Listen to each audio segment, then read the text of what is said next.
ఈరోజు మేము పెద్దగొడుగురు మండలం లక్ష్మపల్లి గ్రామంలో ఉన్నాం. ఇక్కడ పరిస్థితి ఎట్లుందంటే ఒక ఆయన ఆత్మహత్య చేసుకునే పరిస్థితి వచ్చింటే పరిగెత్తుకుంటా వచ్చినాం ఇక్కడికి. ఇప్పుడు నాకు అర్థం కాలే, ఎమ్మెల్యేలు పొద్దున్న సీట్ల కోసమైనా ఎట్లా మీరు గెలిచారు? ఎందుకంటే ఎప్పుడన్నా రైతాంగం గురించి పట్టించుకోండి గెలుస్తారు. కాదు మన ఇప్పుడు లోకేష్ చెప్తాండే, ఈ చెత్త తీసిపోయి ఆ చెత్త వేస్తే అక్కడ ఏమైనా బంగారు అవుతాడు, ఏమో కళ్యాణం తీసిపోయి ఉరకొండలు ఎత్తారు, ఏడో వేస్తారంటాడు పెనుగొండల. కాదు కదా, రైతాంగం చూడండి. ఈ పొద్దు ఎందుకు వచ్చిన వీటికి మేము ఒక ఆయన ఆత్మహత్య రూపంలో ఆయన రెడీ అయినాడు. సార్ నా పాత కాటన్ అంతా ఇంట్లో ఉంది, కొనేవాళ్ళు లేడు, ఏం లేడని. నేను దగ్గర 15 రోజుల నుంచి ఆయన ఎస్పీటీను ఎవరో ఉన్నారు, ఈ మార్కెటింగ్ యాడ్ సంబంధించిన ఆయన ఏమంటాడు, మేము అతను ఏమంటాడు, సార్ తాడిపత్రిలో ఒకటి పెట్టినాము సిసిఐ వాళ్ళు, గుత్తిలో ఒకటి పెట్టినాము, ఆదోని ఎమ్మెగనూరులో అంట. సరే ఎవరైనా ఇన్ఛార్జ్ ఉన్నట్టు ఎప్పుడు లాక్ చేసి ఉంటారు. సరే అది ఆయన ఉన్న పట్టుకుంటే ఆయన నంబర్ ఇచ్చాడు, ఎవరు కర్ణాటక అతను ఆదోనిలో ఉంటాడు. అతను ఏమంటాడు, సార్ మేము లాంగ్ స్టేబుల్ మిడిల్ స్టేబుల్ అది కొంటాము అంటాడు. యాదోడి కొందరారా నాయన అంటే ఐఎమ్ బిజీ నాదోని సార్, ఐ కాంట్ కమ్. ఏమంటాడు, మాకు ట్రాన్స్పోర్ట్కి ఇంకా డబ్బులు ఇవ్వలే. అయ్యా ఎమ్మెల్యేలు నమస్కారం అయ్యా, మీకు అందరికీ పట్టించుకుంటారు అంతన్నా. కొత్తది అట్లే ఉంది, కొత్తది ఏం చేస్తారు, ఏదో ఒక రేటుకి అమ్ముకుంటారు పోయి అదేనో ఆ బల్లారికో ఏటుకో పోయి. ఈ పాతది ఎట్లయ్యా? అసలు ఇప్పుడు పరిస్థితి ఏమొచ్చిందంటే వాళ్ళకి ఒక భయం వచ్చింది, షార్ట్ సర్క్యూట్ అయ్యో ఇంకా ఏ విధంగా డ్యామేజ్ అయ్యి ఫైర్ అయితే ఎట్లా అని. బాగాలేదు పరిస్థితి. ఆయన చెప్తాడు అన్నీ కూడా. తెలంగాణలో ఒడ్లు వర్షాలు పడితే కూడా మొలకలు ఎత్తినట్టు కూడా కొన్నారు. అరే యాదవ్ రేటు కొనండి దయచేసి, మీరు కొనకపోతే ఎవరు కొనాలి? వీళ్ళు ఆత్మహత్య చేసుకోవాలి రైతాంగం అంతా. బాగాలేదు, ఏం చేస్తున్నారు అర్థం కాలే. ఎమ్మెల్యేలు మినిస్టర్లు వాళ్ళంతా అంటే మీది ఒకటి పాడైపోయిందిలే, ఏదో మారుస్తారంటే మీ సీట్ల కోసం మీరు పరిగెత్తారు, కానీ ఇక్కడ ప్రజలు బాధపడేది ఏమి చేయడంలే. బాగలేదు. రేపు 3వ తేదీ తర్వాత మొత్తం పోయి అనంతపూర్ ఆయన ఎస్పీసీలో ఎవరో మార్కెటింగ్ ఆయన ఉన్నాడు, ఇప్పుడు కూడా మాట్లాడినా ఆయన దగ్గరనే ధర్నా చేస్తాం. అంతలోపల ఏదో ఒకటి చేయండి. ఎవరు కొంటారు ఈ పాతది? పోయినసారి మార్కెట్ లేకుండా అది అట్లా నిలబడిపోయా. ఈసారికి వస్తే వాడు పొద్దున సీసీ ఎవడు ఏమంటాడు, అన్ని విధాలుగా సరిపోయిన కాటన్ కొంటాడు. ఆయన కొనాలి ఏమన్నా? ఆయన కొనాల్సి వెళ్ళి మార్కెట్ ఏదో 7,060 ఎంట్రీ ఒకటి, ఇంకోటి ఏమో 7,600 ఎంట్రీ. ఆ మార్కెట్ రాదు ఈరు. మరి ఏం చేయాలో చెప్పండి? ఈ కాటన్ ఎట్లా పంపించాలా? ఈ కొత్త కాటన్ ఎవరు కొంటారు? పొద్దున్న ఒకరు పెద్ద 2 months బ్యాక్ చెప్పారు వచ్చేది సీసీఐ కొంటుంది అది ఇదని. ఎక్కడండి 14 మంది ఎమ్మెల్యేలు? దయచేసి చూడండి, 175 మంది ఎమ్మెల్యేలు రైతాంగం నుంచి పట్టించుకోండి అయ్యా. ఆత్మహత్య చేసుకునే పరిస్థితి వచ్చిందే ఈ పొద్దు ఈ ఊర్లో. మరి ఏం చేయాలి మేము? ఎవరు దీన్ని పట్టించుకునేది? ఇంకా మెరబాలంటే అది అయిపోయారు, నాశనం అయిపోయారు. ఈ పొద్దు ఒక ట్రిప్పు నీళ్లకు ట్యాంకర్ బాడీ 600, మళ్ళీ ఆడ పంపుకి ఇంత, తెచ్చిన దానికి ఇంత, డీజిల్ ఇవన్నీ మోపెడైపోయింది. ఎలా పోతారు రైతాంగం? పట్టించుకోండి దయచేసి. ఎవరు పట్టించుకునేది? మేము ఊరు గడ్డశోసే. ఏమనంటే ఇంకా భయపడిస్తారు, ఫ్రాక్షన్ చేస్తాం. ఎవరితో చేస్తారో మేము చేసే పరిస్థితుల్లో మేము భూ తింటే సాలరాని మేమున్నాము. యాడ్ నుంచి ఫ్రాక్షన్ చేసేది? ఫ్రాక్షన్ అంటే మర్చిపోయినారు అసలుకే. నాకైతే నా ఎముడు ఒక్కరు లేరు, ప్రేమగా పిలుస్తే ఉన్నారు, కానీ ఇంకా ఆయనకు ఫ్రాక్షన్ చేసే విధంలో ఆయన ఉన్నాడు. రైతులు ఎవరు చేస్తారు నీతో తండ్రి? ఏదో బతికినీ తండ్రి మమ్మల్ని, ఏదో పువ్వు తినేటట్టుగా చూడు. నువ్వు కావాలంటే మేమంతా దూరంగా ఉన్నాంలే. ఇదో ఈ రైతాంగాన్ని చూడు, లక్ష్మపల్లి రైతాంగాన్ని ఏం చేస్తావు చెప్పు నాయనా తండ్రి. పొంద ఫ్రాక్షన్, పొంద ఇదేనా ఫ్రాక్షన్ అంటే? తెలుసా నీకు? తెలియదు. ఏదో భయపడిస్తారు. ఎట్టుందంటే భయపడేవారంతా నా చుట్టూ పనుకోండి అంటూ చెప్తారు. నువ్వు ఈ కథ చూడరా, ఈ రైతాంగ కథ చూడరా నాయన తమ్ముడు. నీళ్ళు చెప్తే జోరుగా చెప్తే నీ తడి ఎంత 10వ తేదీ వరకు తడి. 10వ తేదీ పోయిన నెల 10వ తేదీకే నువ్వు ఇవ్వలేకపోతే ఇప్పుడు ఏం తిస్తావు? మొత్తం ఇసుక దాచిపెట్టుకునే దానికి 5 TMC నీళ్ళు వృధా చేసేవి. ఇప్పుడు ఎక్కడ నీళ్ళు కూడా లేవు తాగేదానికి కూడా. అసలుకి మొన్న MRO వీళ్ళు పత్తికి నీళ్ళు తోడుకుంటా అంటే ఏం చెప్తాడో తెలుసా ఆయన, అయ్యా నీళ్ళు తోడకూడదు ఈడ, ఏమంటే చెక్ డ్యామ్లో నీళ్ళు అయిపోయినాయంటే రేపు తాగేదానికి నీళ్ళు కష్టం వస్తుంది ఎంఆర్ఓ నిలబెట్టేది వరకు తడి 10వ తేదీ పోయిన నెల 10వ తేదీకే నువ్వు ఇవ్వలేకపోతే ఇప్పుడు ఏం తిస్తావు మొత్తం ఇసుక దాచిపెట్టుకునే దానికి 5 టీఎంసీ నీళ్ళు వృధా చేసేవి ఇప్పుడు ఎక్కడ నీళ్ళు కూడా లేవు తాగేదానికి కూడా అసలుకి మొన్న ఎంఆర్ఓ వీళ్ళు పత్తికి నీళ్ళు తోడుకుంటా అంటే ఏం చెప్తాడో తెలుసా ఆయన అయ్యా నీళ్ళు తోడకూడదు ఈడ ఏమంటే చెక్ డ్యాంలో నీళ్ళు అయిపోయినాయంటే రేపు తాగేదానికి నీళ్ళు కష్టం వస్తుంది ఎంఆర్ఓ నిలబెడతాడు మళ్ళీ నేను ఎంఆర్ఓతో మాట్లాడి నువ్వు చేసేదానికి లేదని చెప్పిన ఎవరు ఆదుకున్నది ఎవరా సీఎమో పొంద నీదే జరిపి ఆడ నుంచి ఈడికి చెత్త ఈ చెత్త నా చెత్తకు ఆ చెత్త ఈ చెత్త అనుకుంటా అందరినీ చెత్త చేస్తాను ప్రభు కాపాడు ఎవరో ఒకరు ఇంకా కలెక్టర్లు ఆర్డీఓలు వీళ్ళు అసలు ఏడున్నారు ఎవరికి తెలియదు వాళ్ళంతా ఎప్పుడు ఏం పని ఎమ్మెల్యే గారు చెప్పింది పాస్ చేయాల ఎమ్మెల్యే గారు చెప్పింది వినాలి మా ఆర్డీఓ మా ఊరికి వచ్చాడు చిన్న జెండాలు కూడా అన్నీ చిరిగిపోయినాయి చూసానికి అసహ్యంగా ఉంది వచ్చినాడు ఏదో ముడుపులు ఇచ్చినట్టుంది పెట్టుకున్నాడు పోయినాడు రైతాంగం ఏం చేస్తారు చెప్పండి దయచేసి శరణ్యం ఒకటే భయపడతారు పత్తి ఉండి రేపు ఏమన్నా అయితే ఇంట్లో అందరూ పిల్ల జల్ల ఎట్లా అదొక భయం ఎందుకంటే ఉండేది ఒక 2 రూములు ఉంటాయి పాపం కొట్టి రూమ్ అని మా సంత కొట్టి రూమ్ అంటారు దాంట్లో బీరో పెట్టుకోదు కొంతమంది పనుకుంటుంది జగితి అంతే ఉండేది మాకు ప్రభు సీఎం గారు కనకరించండి నాయన యాదవుడి కొనుక్కో ఆయనే మేలు తెలంగాణలో ఒడ్లు మొలకలెత్తినట్టు కొనే తరిసినట్టు కొనే సెంట్రల్ గవర్నమెంట్తో కొట్లాడి మళ్ళీ యాక్చువల్లీ సెంట్రల్ గవర్నమెంట్ కొనాలా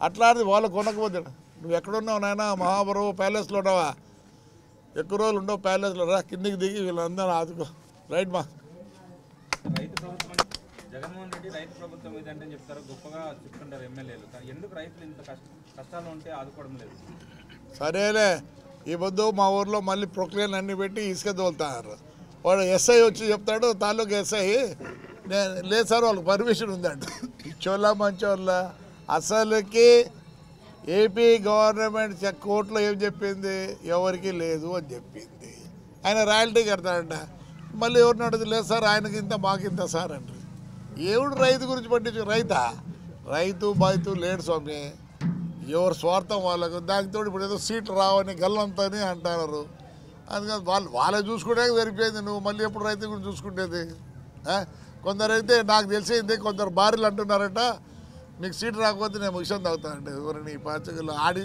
ఇప్పుడు ఆయమ్మ తాగుతుందో లేదు నాకు తెలియదు కానీ వీళ్ళైతే తాగేది రెడీ అవుతారు ఈ ముందు ఒకడు తాగే పరిస్థితి ఉంటే పట్టుకొని వచ్చి మేమంతా 1,00,000 రూపాయలకు వచ్చింది ఒకటి విషయం తాగాలని ఉన్నాడు ఏం సరైన లేదు విషయం తాగేదానికి రెడీ అయినాం అది పరిస్థితి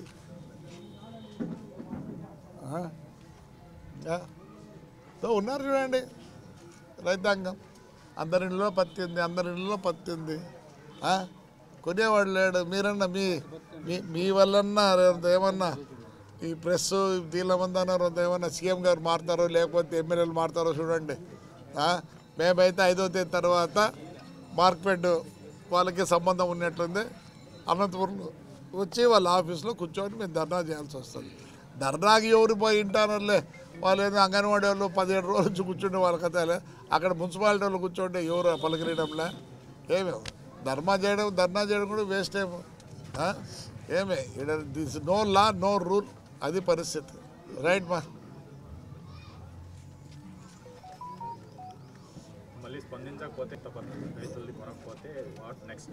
నెక్స్ట్ అంటే మేము అంగన్వాడీ వాళ్ళు చూసినాక మాకే దోషడంలే కూర్చుంటే మనకు 17 రోజులైనా వాళ్ళు పట్టించుకోవాలి అంగన్వాడీ అంటే అర్థమే చిన్నపిల్లలకు వీళ్ళకి ఏదో వాడికి మేము కూర్చుంటే ఏమంటాడు అంగన్వాడీ టీచర్లు కూర్చుంటే ఏమన్నప్పుడు మేము పోయి కూర్చుంటే మేము లేసి వస్తాం మేమే లేదంటే ఎవరినో ఒకరిని పట్టుకొని నాయన జ్యూస్ తాపడరా ఇంకా లేస్తాం అంటాం అంతకన్నా ఏం లేదు ఎవడు ఏం చెప్పినా దున్నపోతు మీద ఏంటంటారు దాన్ని కూడా అనకూడదు దున్నపోతు అనకూడదు దాని వర్డింగ్ తప్పు దున్నపోతు ఏదైనా కొంతమంది చూడాలి అంతకుముందు అంతా అంటారు దున్నపోతు మీద వర్షం పడిందని ఈ గవర్నమెంట్ దున్నపోతు కూడా అంటే దాన్ని కూడా ఇన్సల్టే దున్నపోతు కూడా ఇన్సల్టే అది పరిస్థితి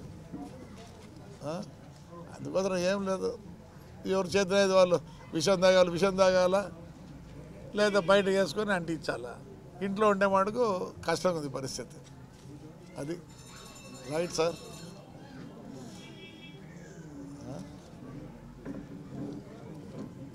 ఏమన్నా మీ మాట ఏమన్నా వింటాడో ప్రెస్ వాళ్ళ మాట అది కూడా విన్నర్లే మిమ్మల్ని లోపలికి వేస్తామంటే ఇప్పుడు ఏదో కొత్త రూల్ వచ్చిందంట కదా, లాయర్లు గీర్లు ఏమన్నా మాట్లాడితే వాళ్ళ మీద కూడా కేసు పెడతారంటే నిజమేనా? వచ్చిందంట లేదు, లోపలికి ఏమైంది అంటే వైఎస్ఆర్ పైనుంచి వచ్చిందంట. అట్లా ఎవరన్నా మాట్లాడితే వాడిని కూడా లోపలికి వేయండి అని.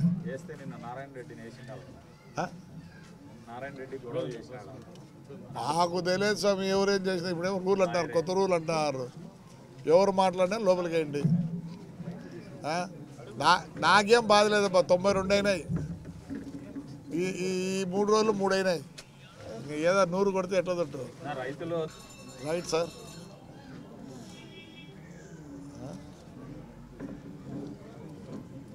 ఏమన్నా మీ మాట ఏమన్నా వింటాడు, ప్రెస్ వాళ్ళ మాట అది కూడా విన్నర్లే. మిమ్మల్ని లోపలికి వేస్తామంటే ఇప్పుడు ఏదో కొత్త రూల్ వచ్చిందంట కదా, లాయర్లు గీర్లు ఏమన్నా మాట్లాడితే వాళ్ళ మీద కూడా కేసు పెడతారంటే నిజమేనా? వచ్చిందంట లేదు, లోపలికి ఏమైంది అంటే వైఎస్ఆర్ పైనుంచి వచ్చిందంట. అట్లా ఎవరన్నా మాట్లాడితే వాడిని కూడా లోపలికి వేయండి అని.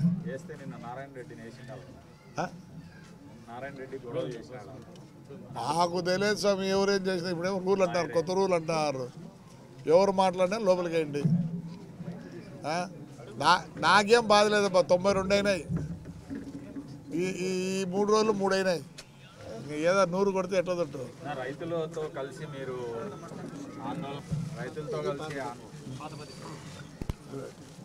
కలిసి ఆందోళన చేస్తే మీ మీద కేసులు పెట్టారంట. ఏం వివరాలు ఏంటది?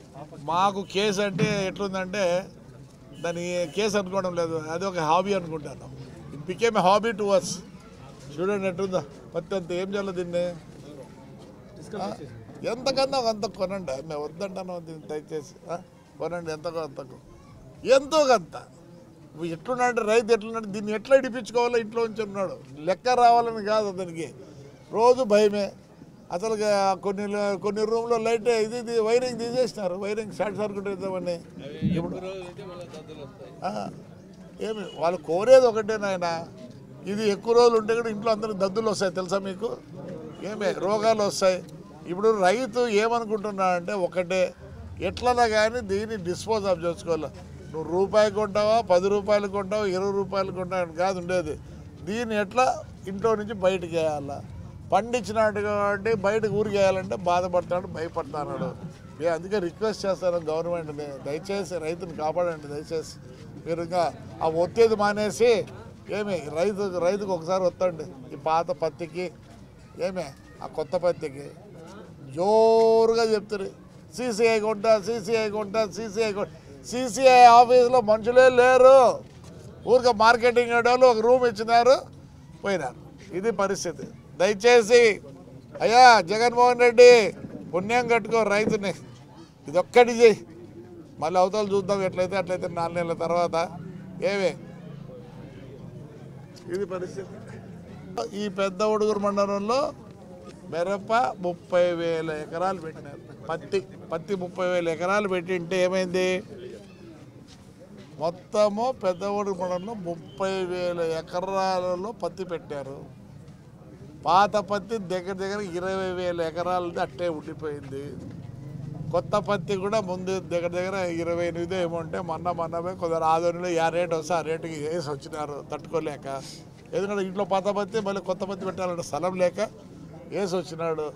దయచేసి గవర్నమెంట్ రిక్వెస్ట్ చేస్తాను, రైతుల మీద ఒక చిన్న కన్నేయండి, లేకపోతే మొత్తం చెడిపోతారు, ఆత్మహత్య చేసుకుంటారు. ఇది దయచేసి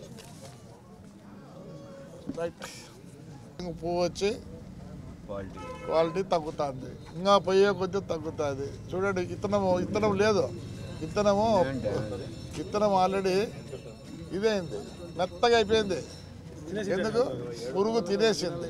మామూలుగా అయితే దీన్ని తీసిపోయి జిన్నులు వేస్తే ఈ పత్తికి కూడా దీంట్లో ఆయిల్ తీస్తారు. ఏమి దీనికి అసలు జిన్నింగే వేరే ఉంది, విత్తనానికి లేదు, పోయింది, ఏం లేదు. ఇది ఏమి దీంట్లో ఎక్కువ రోజులు ఉంది కాబట్టి దీంట్లో మళ్ళీ ఈడ పురుగు పట్టింది. ఇదో ఈడ పురుగు పట్టింది. అదే ఇంకా బతికింది చూడండి. ఇంకా ఇత్తనం లోపల ఉండి ఇత్తనం తింటుంది.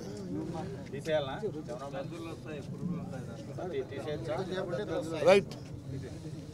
ఇంకా పురుగులు చూడే అట్లా బతికి ఉన్నాయి పాత దాంట్లో. అంటే ఇప్పుడు ఊర్లో పురుగు పడుతుంది. రైట్. ఇంజక్షన్ చేయించుకున్నాను.